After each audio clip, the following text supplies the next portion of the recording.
Guys, pupunta pala tayo ngayon ng Simbang Bato doon sa may Talisay, Batangas. At mamamasyal tayo doon bago tayo pumunta ng Tawilisan at mamimiss tayo doon sa may Batangas. So samahan nyo kami guys sa aming pagra-ride.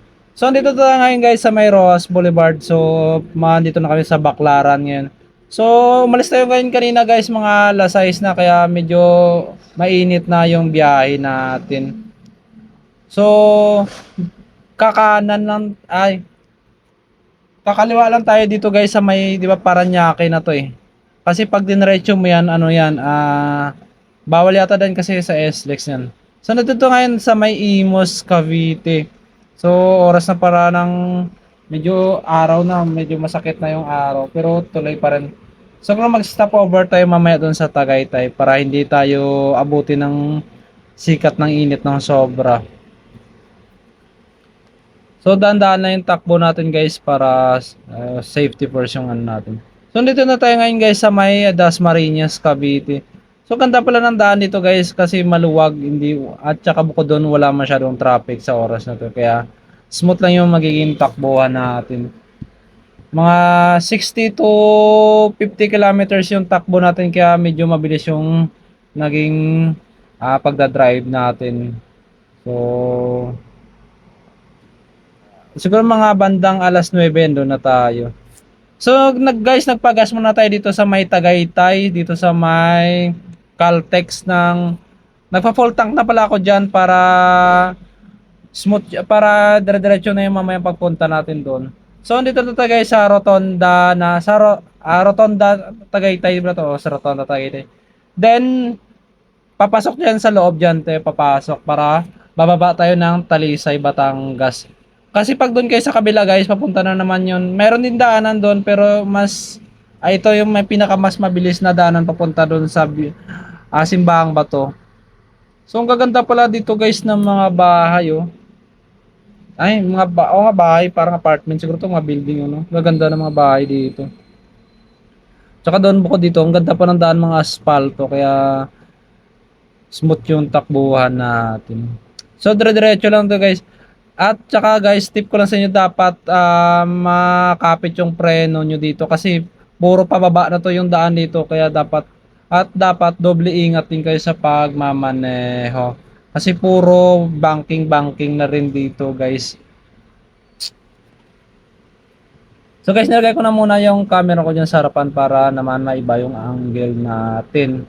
So, okay, so mapapansin nyo guys, yun, no? Ang ganda ng quality ng camera na video natin. Tsaka ganda mag-drive to guys kasi puro puno. Kita nyo 'di ba mga 8:30 na diyan pero hindi mo pa rin ramdam yung init kasi maraming puno at maano yung simoy ng hangin, masarap sa pakiramdam.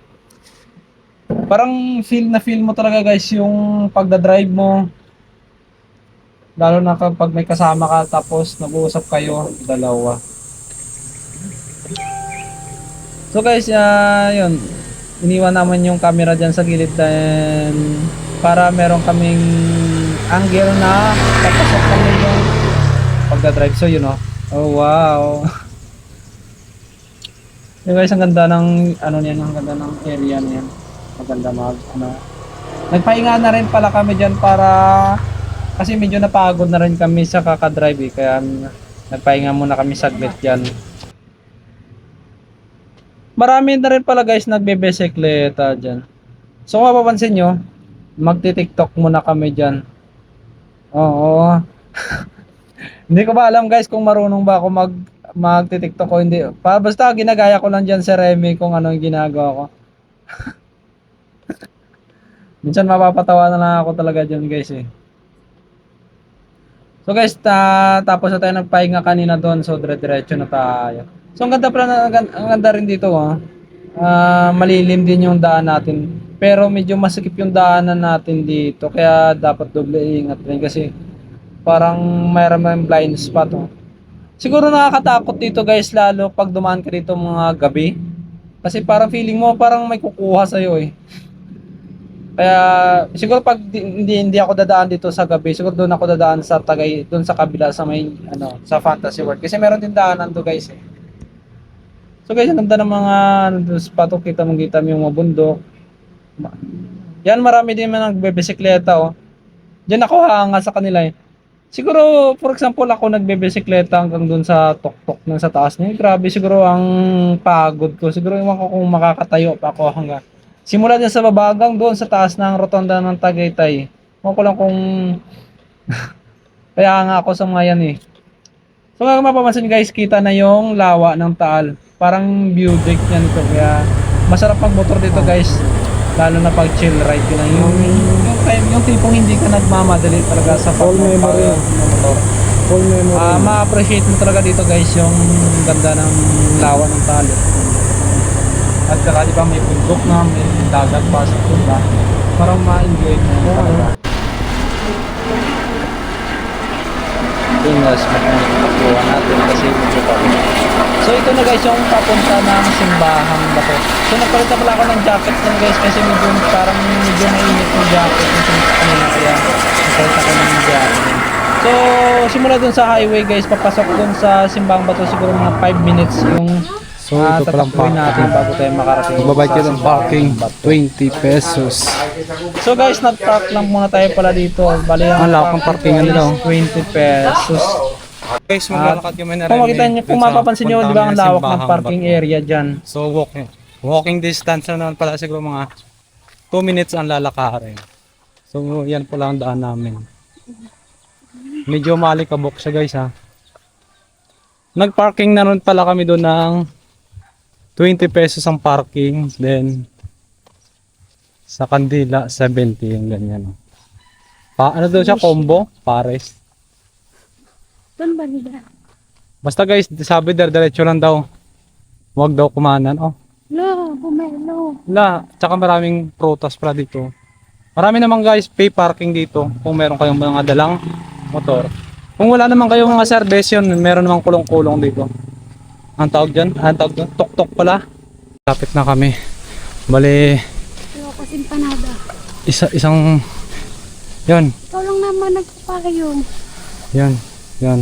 Yan na pala guys yung simbahang bato. Kung makita nyo yan sa taas na yan. So, konting kembot na lang doon na tayo. Ha, ang init talaga. Ang init talaga dito sa Pilipinas. Sige, tawa. Kung gusto niyo pala guys bumili, marami naman ditong mga paninda. So guys, ito na pala yung papasok na simbahang bato. Yan ang harap ko. Parang yun yung pwede kayo mag-picture dyan. Dito na pala guys, ang simbahang bato. So, pasok na kami.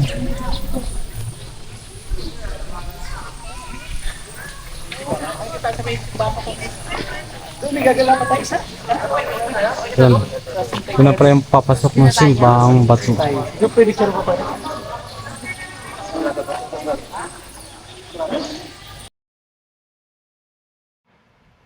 So pag dito pala sa loob guys, ang lawak din pala dito na ng area sa loob. Marami din pala mga upuan. Kaya yun. At saka marami din mga nagsisindi ng kandila. So yun, grabe, pinagpawisan talaga ako guys sa kakalakad namin. So yun. So magsisindi pula muna kami ni Remy ng wishing candle dito. At pasalamat na rin sa may kapal sa lahat ng blessing niya binibigay niya sa bawat araw. At pasalamat sa paggabay niya sa pagmumotor at sa bawat araw. So, sindi muna tayo dito bago tayo umuwi.